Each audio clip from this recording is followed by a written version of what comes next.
Ya, selamat pagi, Om Swastiastu. Jumpa lagi dengan saya dalam konten seni patung ya. Hari ini saya melihat ya sebuah patung yang rusak ya, yang tidak bisa lagi diperbaiki ya. Nah, ini adalah dampak dari sebuah patung yang mengalami kerusakan patahan ini ya. Jadi di dunia seni patung itu ada namanya patung-patung yang sudah rusak ya, sudah rusak dalam sekian tahun, itu akan terjadi ini korosi ya namanya ya.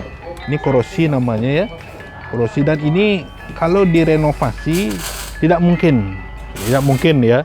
Nah, ini adalah salah satu sisi lain di bidang seni patung, yaitu ketika patung itu mengalami sebuah kerusakan ya, atau tertimpa pohon, atau tertimpa sebuah benda, atau ditabrak gitu ya, atau dia kena sebuah benda yang keras ya. Nah, di sini akan terlihat kerusakan ya. Kerusakan ini sangat parah sekali. Jadi ketika seorang pematung itu mendapat sebuah tantangan untuk merenovasi ini, tentu akan berpikir 2 kali lipat lagi ya. Daripada merevisi ini, akan mending adalah membuat baru ya. Nah, sisi lain, bukannya ini adalah sebagai pendidikan, pembelajaran ya, bukan ada maksud-maksud lain ya, bahwasanya seni patung itu memang dari sisi penggarapan sudah bagus ya, tapi di sisi ke depan itu jarang sekali orang melihat bahwa ada sisi-sisi yang perlu diperhatikan ya, terutama adalah tingkat keretakan dan kerusakan ya. Kalau ini ini namanya tingkat keretakan ya.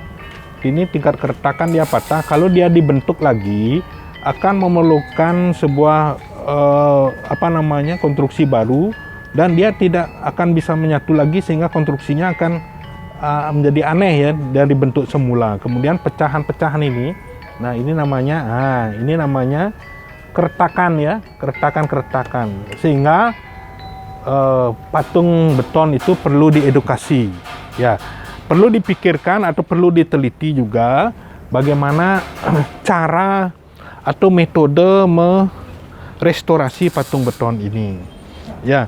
Nah, ini adalah sebuah gambaran sisi lain ya.